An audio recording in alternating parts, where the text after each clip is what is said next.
राजधानी के रामलीला मैदान में देश की तमाम विपक्षीय दल एक साथ, जिसे इंडिया महागठबंधन कहते हैं, वो एक साथ एक मंच पर केजरीवाल के लिए आवाज उठा रही थी।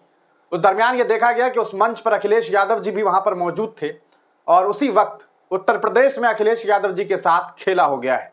जी हाँ दोस्तों, आप तमाम लोगों को बता दें कि असदुद्दीन ओवैसी ने अखिलेश यादव की सहयोगी पल्लवी पटेल के साथ गठबंधन कर लिया है और अब पल्लवी पटेल जी जो हैं उन्होंने समाजवादी पार्टी को छोड़ दिया है। यानी कि उनकी जो पार्टी है अपना दल का मेरा वाली, उस पार्टी ने असदुद्दीन ओवैसी के साथ एक नए मोर्चा का ऐलान कर दिया है। उत्तर प्रदेश में अब एक और नई मोर्चा आ गई है। एक नई जो मोर्चा है उसका नाम रखा गया है पीडीएम।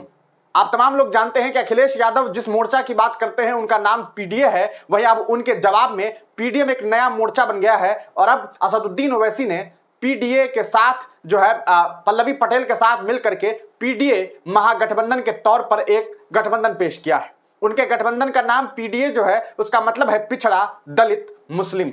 जी हां, आप तमाम लोग जानते हैं कि एक तरफ पीडीए है, दूसरी तरफ अब वर्सेज में पीडीएम आ चुका है। पीडीए का मतलब था पिछड़ा, दलित, अल्पसंख्यक। यहां पर पीडीएम का मतलब है पिछड़ा, दलित, मुसलमान, यानी कि अल्पसंख्यक के जगह पर मुसलमान शब्द का इस्तेमाल किया गया है। और इस बार पार्टी के नेता होंगे असदुद्दीन ओवैसी और साथ में होंगी पल्लवी पटेल।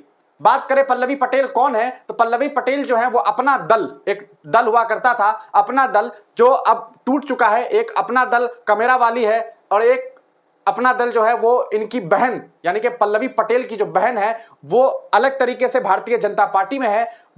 और ये जो पल्लवी पटेल है वो आपको समाजवादी विचारधारा की थी। आपको बता दें कि अनुप्रिया पटेल जो है वो पल्लवी पटेल, आप स्क्रीन पर देख रहे हैं, ये पल्लवी पटेल जी हैं। इनके साथ इनकी माता जी हैं कृष्णा पटेल। ये दोनों जो हैं वो आपको अपना दल कमेरा वाली पार्टी से बिलोंग करती है। इनकी ये अध्यक्ष हैं, उपाध्यक्ष हैं। ये खुद जो है उत्तर प्रदेश के का एक सीट है सिराथू, यहां से इन्होंने 2022 में जो है वो आपको समाजवादी पार्टी से, यानी कि अखिलेश यादव की पार्टी से मिल करके इन्होंने जो है उनके पार्टी में शामिल होकर के वहां से सिराथू से चुनाव लड़ा था। और उस वक्त के डिप्टी चीफ मिनिस्टर, बता दें आपको, भारतीय जनता पार्टी के डिप्टी चीफ मिनिस्टर यानी कि उप मुख्यमंत्री थे केशव प्रसाद मौर्य जी। उन्हें इन्होंने जो है वो लगभग 7,500 वोट से चुनाव हरा दिया था। और इस वजह से पल्लवी पटेल एक बड़ी चेहरा के तौर पर देखी गई, क्योंकि मौजूदा उप मुख्यमंत्री को चुनाव हरा देना ये कम बड़ी बात नहीं थी। गालिबन 1,08,000 वोट के आसपास जो है वो पल्लवी पटेल को आया था। वहीं पर केशव प्रसाद मौर्य को जो है वो 98,000 कुछ वोट्स आए थे, जिसके बाद पल्लवी पटेल का कद और भी बढ़ गया। हालांकि आप तमाम लोगों को हम बता दें कि अपना दल जो कमेरा वाली है वो इनकी पार्टी है, वहीं पर अपना दल एक और है जिससे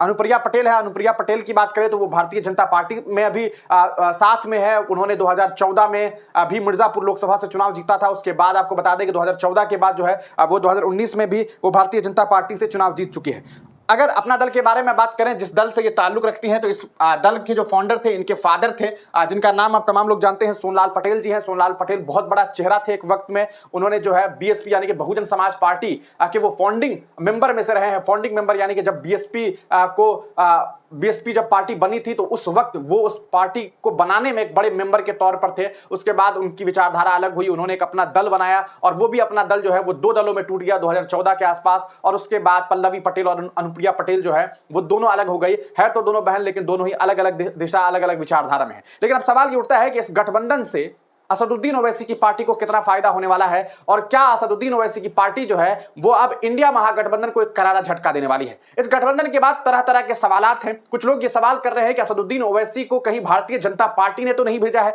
क्योंकि असदुद्दीन ओवैसी पर लगातार ये इल्जामात लगते रहे हैं कि वो भारतीय जनता पार्टी की बी टीम के तौर पर काम करती है। हालांकि जब भी आप ऐसे लोगों से सबूत मांगेंगे कि इसका क्या सबूत है, तो वो आपको ये कहेंगे कि ये वहां पे चुनाव लड़ते हैं और कहीं पर भी चुनाव लड़ते हैं, मुसलमानों के वोट को काट देते हैं और उसके बाद सामने वाले जो पार्टी होती है बीजेपी, वो चुनाव जीत जाती है। लेकिन ये कोई दलील नहीं होती है। आप लोकतंत्र है, लोकतंत्र में कोई भी कहीं से चुनाव लड़ सकता है। आप इस डर से चुनाव लड़ना तो बंद नहीं कर देंगे कि हमारी जीत नहीं होगी और हमारी वजह से कोई विरोधी जीत जाएगा। लेकिन सवाल ये उठता है कि ठीक है, अगर असदुद्दीन ओवैसी बीजेपी की बी टीम है तो ये तो साफ साफ ये बात कह चुके हैं, चाहे वो बिहार की बात रही हो। बिहार में इन्होंने सीधे सीधे कहा, इनके जो अध्यक्ष, प्रदेश अध्यक्ष अख्तरुल इमान साहब, उन्होंने कहा कि हम तो इंडिया गठबंधन से कह रहे हैं कि आप हमें शामिल कर लीजिए, हमें भी कुछ सीट दे दीजिए, हम सब मिलजुल करके भारतीय जनता पार्टी को चुनाव हराने में काम करेंगे, योगदान देंगे, लेकिन आप इन्हें शामिल नहीं करते हैं।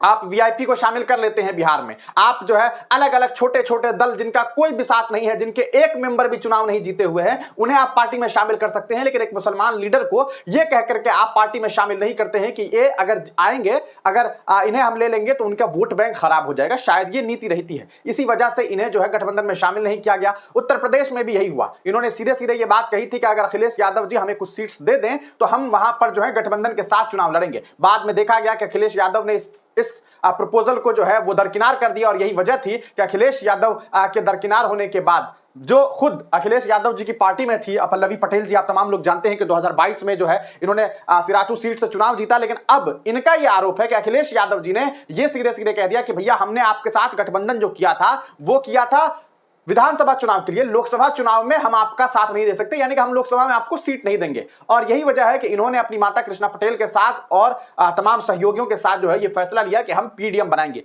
अब सवाल ये उठता है कि पीडीएम के बनने के बाद कितने सीट्स पर चुनाव लड़ा जा सकता है। ऐसा अभी तक तो औपचारिक फैसले नहीं हुए हैं कि कितनी सीट्स पर चुनाव लड़ी जाएंगी, इसको लेकर के आगे इंफॉर्मेशन मिलेगी। लेकिन उम्मीद जताई जा रही है कि 25 से 30 लोकसभा क्षेत्र पे ये लोग चुनाव लड़ सकते हैं। बात करें इससे पहले, अभी तक एआईएमआईएम पार्टी का ऑफिशियल एक भी व्यक्ति चुनाव जो लड़ रहा है इसको लेकर के कोई जानकारी नहीं दी गई है। हो सकता है कि आने वाले वक्त में अगर कैंडिडेट के तौर पर देखने की कोशिश करें तो आसिम वकार साहब हैं, वो में भी चुनाव लड़ सकते हैं। साथ ही साथ इनके पार्टी के जो उत्तर प्रदेश के प्रदेश अध्यक्ष हैं शौकत अली जी, वो चुनाव लड़ सकते हैं। हालांकि मैं आपसे पहले भी कह चुका हूं कि मैं पर्सनली अगर शौकत अली जी की कार्यकर्दगी को देखता हूं तो मुझे लगता है कि उनका काम जो है वो ग्राउंड पर बहुत ज्यादा अच्छा नहीं है, शायद वो काम नहीं कर रहे हैं। और यही वजह है कि उत्तर प्रदेश में जमीनी स्तर पर इनके जो कार्यकर्ता हैं वो सही तरीके से कार्य नहीं कर रहे हैं। इसमें कोई शक नहीं है कि असदुद्दीन ओवैसी को लोग चाहते हैं, पसंद करते हैं, लेकिन सिर्फ असदुद्दीन ओवैसी को पसंद कर लेने से या चाह लेने से जमीन पर आप चुनाव जीत जाएंगे, ऐसा मुमकिन नहीं है। जरूरी नहीं है कि आप सिर्फ ये कह देंगे कि हम एआईएमआईएम पार्टी से चुनाव लड़ रहे हैं तो तमाम मुसलमान आपको वोट दे देंगे। इसके लिए आपको जमीनी स्तर पर काम करना होगा। अब बात करें कि इस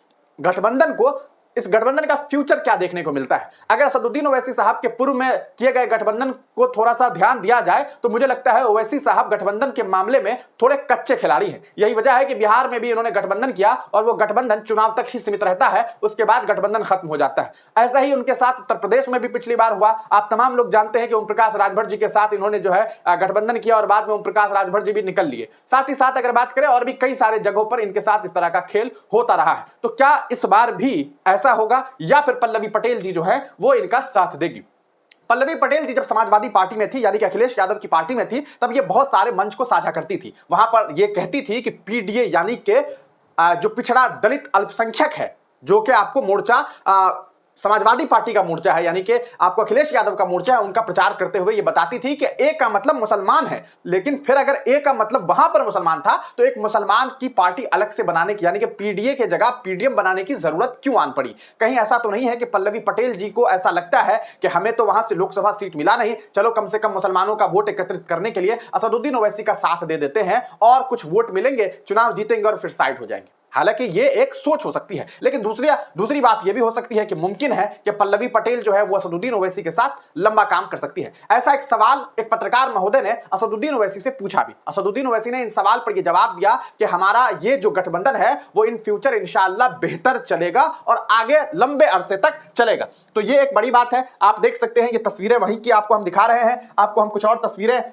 जो है इस गठबंधन के दिखा सकते हैं, जिसमें आप देखिएगा आसिम वकार साहब यहाँ पर दिखाई दे रहे हैं आपको, असदुद्दीन ओवैसी साहब हैं, पल्लवी पटेल जी हैं। ये मुलाकात पहले हुई थी, उसके बाद अब ये गठबंधन जो है अब वो तय हो चुका है और इन दोनों के बीच में ये गठबंधन तय हो गया है। अब अगर बात करें कि चूंकि पल्लवी पटेल जी का जो अपनी जो एक छवि है वो एक दलित की नेता के तौर पर देखी जाती हैं, दलितों, वंचितों, शोषितों की, तो क्या इसका फायदा होने वाला है या नहीं होने वाला है? इसका फायदा जमीनी स्तर पर जरूर होगा, लेकिन इससे सबसे बड़ा झटका जो मिलने वाला है वो है अखिलेश यादव की पार्टी को, यानी कि समाजवादी पार्टी को अच्छा खासा नुकसान हो सकता है। अब अगर समाजवादी पार्टी इन लोगों को भारतीय जनता पार्टी की बी टीम बताने की कोशिश करती है तो सबसे बड़ा सवाल यह है कि जब असदुद्दीन ओवैसी ये कहते हैं कि आप हमें शामिल कर लीजिए, हमें आप 2 सीट दे दीजिए, 5 सीट दे दीजिए, तब आप तैयार नहीं होते हैं। और जब कोई दल अपने तरफ से अलग तरह से चुनाव लड़ना चाहता है तो आप उस पर इल्जाम लगा देते हैं कि भैया ये बी टीम है। तो ऐसे तो काम नहीं चलने वाला है। तो ये तस्वीरें हैं। आप तमाम लोग इस पूरे प्रकरण पर क्या सोचते हैं, क्या लगता है कि इसका कुछ फायदा होने वाला है?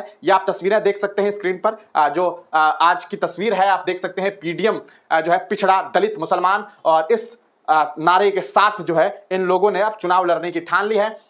उत्तर प्रदेश में आईएनडीआई महागठबंधन को करारा झटका लगा है। लोकसभा चुनाव 2024 के लिए उत्तर प्रदेश में एआईएमआईएम और अपना दल कमेरावाली के बीच महागठबंधन हो गया है, गठबंधन हो गया है। आज उत्तर प्रदेश के लखनऊ में बैरिस्टर असदुद्दीन ओवैसी और अपना दल के डॉक्टर पल्लवी पटेल जी ने गठबंधन का औपचारिक ऐलान भी कर दिया है। तो ये एक बड़ी खबर है। डॉक्टर पल्लवी पटेल के बारे में अगर आपको बताऊं तो मैंने आपको पहले ही बताया कि ये जो है वो सिराथू से जो है वो चुनाव जीत चुके हैं।